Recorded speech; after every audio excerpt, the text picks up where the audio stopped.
Okay, there was supposed to be a video. Obviously, hindi nag-play. Okay lang, the show must go on. Okay? Alright, my name is Jovi Agudo. I'm a call center training manager. Okay, so I say good morning again. There you go.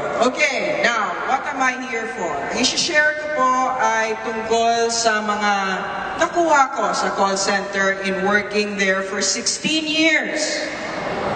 Yes, 16 years in a call center. Alam niyo naman kung paano sa call center, baliktad ng mundo natin, di ba? Umaga namin, gabi ninyo, right? And vice versa. So, by doing this, marami rin akong nahakot. Sabi nila, malaki ang bayad at sweldo sa call center, correct? Pero ang tindi din ng stress level. So, anong nangyayari pag stress ka? I'm sure you know what, I think you have seminars about this. Pag stress ka, marami kang nagiging sakit. And one of them is, in a span of how many years, napansin ko, kasi pag ikaw nasa call center, ang sinasabi nila, para makabawi ka sa kulang sa tulog, kain ka ng kain. So, tumaba ako na sobra, but the funny thing was, yung tiyan ko masyadong lumalaki, which was unusual. Yung pala, okay, I had myoma. Now, yung myoma ko, hindi lang not one, but two. So, nagkaroon po ako ng I went through total hysterectomy. Sabi naman ng OB-GYN ko, wala naman akong balak mag-anak eh. So, tinanggal na lahat. Ovaries, matres ko, lahat tinanggal na. Now, aside from that, okay, I had myoma, total hysterectomy. I also developed something out of walking 2 to 3 hours on end every day. Pag nagtitrain ka kasi ganun eh. Lakad ka ng lakad. So, ang nangyari sa akin, nagkaroon ako na osteoarthritis, lumbar spondylosis. That means, sumakit yung likod ko, I couldn't stand up straight anymore. Nagkaroon din ako ng torn meniscus. Ibig sabihin yung tuhod ko, alam niyo yung litid sa tuhod? Napunit po yun. Sa kakalakad everyday. 16 years pa naman eh. Diba? So, hindi na ako nakakalakad ng ganito. I was walking with a cane. May tungkod na po ako. Hindi na ako nakaka-commute mag-isa, hindi na ako nakaka-drive na maayos. Ganon po ang nakuha ko sa call center. Aside from that, si Pacquiao ako eh. Meron akong hypertension, high cholesterol, recurring yung UTI ko, and I was pre-diabetic.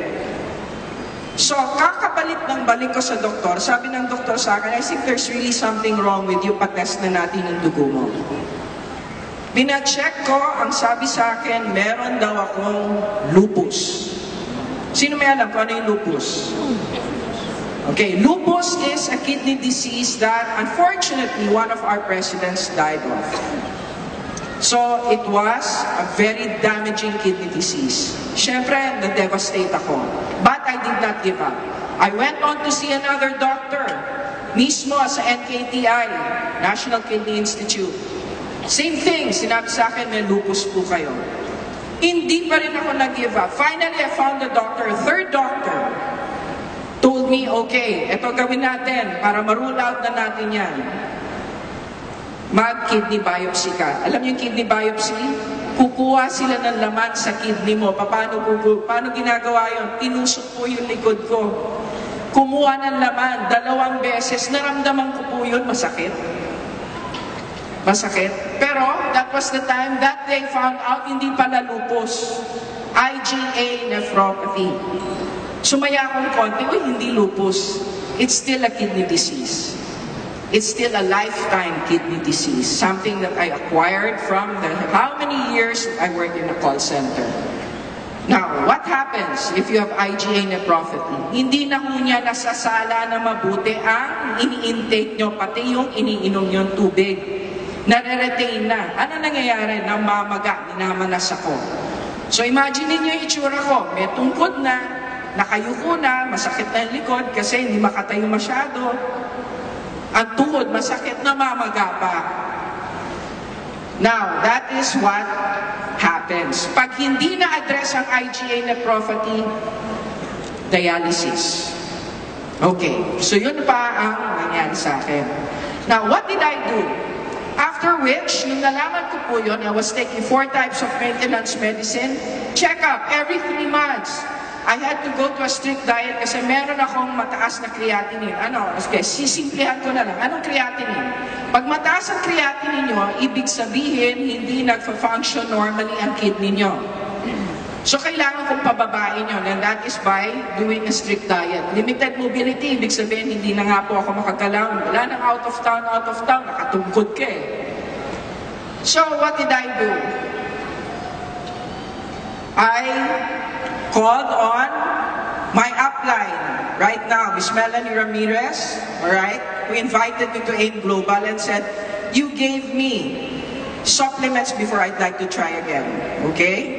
So, I'd like to thank her, and I could also to say hi to my other uplines, Jess, Tess, and Abdi. Now, what did I do here? I joined AIM Global right away, just like any other. Okay, very dependable si Akmels. What she did was, pina-cardio pulse niya kaagad ako. Wednesday yun. So, nandun din si Doc Butch. Pinagpa-consult ako. Sabi ni Doc Butch sa akin, kaya nahihirapan yung kidney mo, saan katutak ang iniinom mong gamot? Imagine people, in 1 month, I spend 8,000 pesos just on medication alone. So what did I do? I went to Doc Butch and he suggested I take Coledus for my cholesterol, Restore Life, C24, and Vita. 4. Yan po ang dosage, religiously. Iniinom ko yan, religiously. So, what did I do? I took it religiously. Nakaramdam ako ng relief. Hindi na ako nagpa-check up kasi nakakalakad na ako ng straight. Wala na akong obviously, wala na akong tungkod. I lost weight. And guess what? I have here there you go. That was my lab test for creatinine. That was 2 years ago. Just like any other Filipino, pag nakaramdam ng ginawa, di ba? Hindi ka na magpapacheck up. Tinawagan ako 2 weeks ago. Ang sabi sa akin na upline ko, Miss Jovi, kailangan po ninyong mag-share. Naku, kailangan ko magpa-lab test. Natakot ako. So, this was just 2 weeks ago. Normal na po yung creatinine ko.